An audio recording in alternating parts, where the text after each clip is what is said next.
I became an Indian, I became a student, I became a simple daughter of his mother, and feel proud of you, I am Indian.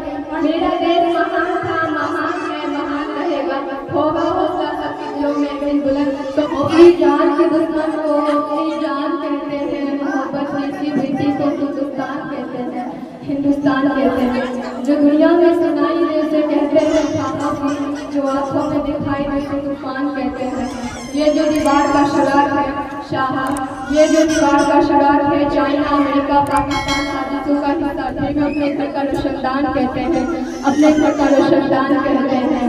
प्रांत समनानिया न्यायिक मंडल के सभा में उपस्थित सभी गणमान्य व्यक्ति, मैं सुमैया मंसूरी सभी देश प्रेम के सामने कुछ बातें साझा करना चाहती हूँ। आज़ादी का सही मतलब वही जान सकता है जिसने कभी गुलामी की हो। हम सौभाग्यशाली है जो हमने स्वतंत्र भारत में जन्म लिया। यूँ तो आज़ादी की लौट 1857 में ही चल चुकी थी, जो वर्षाल बनकर हमारे देश को आजाद कराया। प्राचीन मध्य वर्तमान भारत में धारणों को स्पष्ट करना चाहूंगी कि जब हम तिरंगियों के फेरे में फंस चुके थे तो रंग बसंती चोलों के एक आवाज पर टोलों के टोले उड़ाती थी और उनके बंदों मातरम के नारों से खून में आने वाले 5 डिग्री का तूफान अंग्रेजी शासकों के जड़ों में आ जाता था।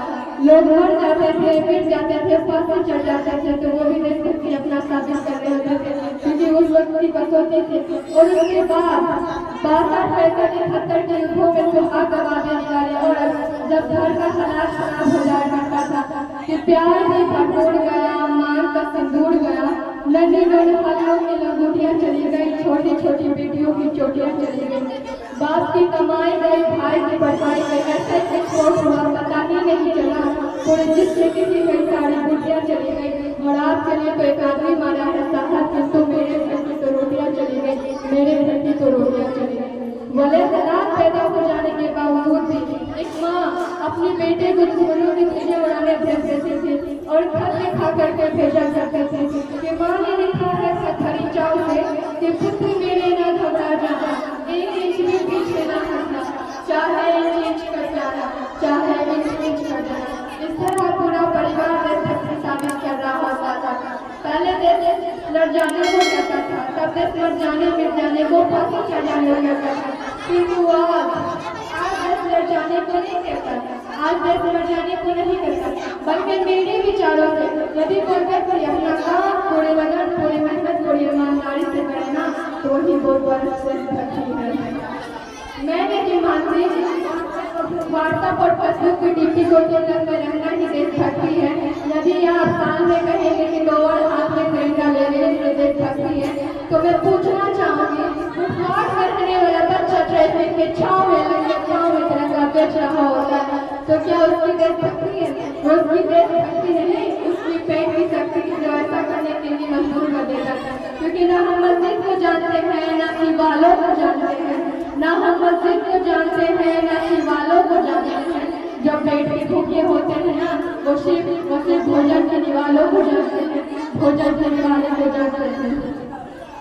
अपना देश, अपने पास, अपना परिवार, अपने समाज के लिए देश को समर्पण का भाव है देशभक्ति और हर एक देश के रोज में जीवन में आने वाला तूफान हमारा सच्चा देशभक्ति, ताकि हर एक देश को समझ आ सके कि तू परिंदा है तो ये आसमान तेरा है, तू दरिंदा है तो ये संविधान तेरा है, भाईचारे से रहना है तो रह जमीन पर, वरना ये कब्र तेरा है और ये कब्रिस्तान तेरा है और ये कब्रिस्तान तेरा है। लेकिन एक देश के चोरों से ज्यादा देशभक्ति तब आहत होती है जब एक बेटा अपने बूढ़े माँ बाप को यदि आसमान के चौखट पे आता है। तुरंत है वो देश जब मुसीबत में फंसे लोगों से ज्यादा अपनी सेल्फी लेकर अपने लाइफ बढ़ाने में लगे हुए रहते थे। वो जिनकी जिम्मेदारी थी अपने वतन को आगे ले जाने की, अपने देश को आगे ले जाने की, अब वही हुआ 4 भाईचारे में छोटे से सुनील डॉक्टर कोमल मात्र की मौजूद हिस्सा रहता है। 4 टोटल वोट का काम यानी भारत के भविष्य को आकर चले। हम ऐसे समाज में जीते हैं जहाँ लड़कों से बात करते देखे भाई हड़ताते हैं, लड़कों से बात करते देखे भाई हड़ताते हैं, वही भाई अपनी गर्लफ्रेंड के साथ भाषा सुनाते हैं। और मैं बता दूँ महिला सुरक्षा के मामले में चौथे नंबर पे आती है।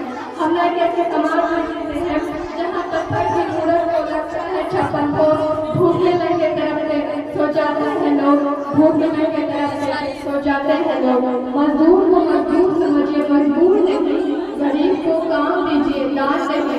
अगर दान देने की चुप है तो जिंदगी दान दीजिए, वरना वर्षों दान देने बढ़ते हुए जीवन दान दीजिए। यही सच्चा देशभक्ति और यही सच्चा राष्ट्रीय निर्माण है। परंतु एक बिचारी बीमारी हमारे देश में मुझे नजर आती है। कहा जाता है कि हम देश के सबसे बड़े लोग हैं, जहाँ हिंदू पैदा होता है, मुसलमान, सिख, ईसाई पैदा होता, लेकिन बदकिस्मती की बात है आज इंसान नहीं पैदा होता। मेरे विचारों से न मुस्लिम की जरूरत है, न हिंदू की जरूरत है, न मुसलमान की जरूरत है, न हिंदू की जरूरत है।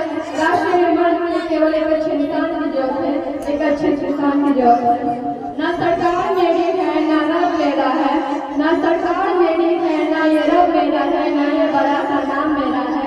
बस इतनी सी बात की गुरूर है मुझमें, मैं भारत की हूँ और ये भारत मेरा है और ये भारत मेरा है। हमारे राष्ट्र निर्माण तब संभव होगा जब नागरिक नैतिक रूप से सती, चरित्र रूप से भ्रष्ट, मानसिक रूप से दिलवाले, धार्मिक रूप से अंधा, राजनीतिक रूप से गंदा, साक्षी मन में मूल्य अखंड भारत को प्रतिष्ठित करता रहता है। हमारा राष्ट्र निर्माण तब संभव होगा जहाँ औरत की पूजा नहीं, उसकी इज्जत की जाएगी। I became Indian, I became a student, I became civil daughter of his mother and feel proud of you, I am Indian। और मैं सल्यूट करना चाहूँगी सभी नागरिकों को जो अपना काम पूरे लगन, पूरे मेहनत, पूरी ईमानदारी से कहते हैं, जिनके बिना ये देश अधूरा होगा। तो उसके बाद मैं इतना कहना चाहूँगी, मेरा देश महान था, महान है, महान रहेगा। मेरा देश महान था, महान है, महान रहेगा। होगा सबके दिलों में एक दिन बुलंद, तो पाकिस्तान भी जय करेगा। पाकिस्तान क्यों, सारा जहां जय करेगा, क्योंकि सारे जहां से अच्छा हिंदू सीता हमारा, हम बुलबुलें हैं, ये गुलस्तान हमारा। जय हिंद, जय भारत।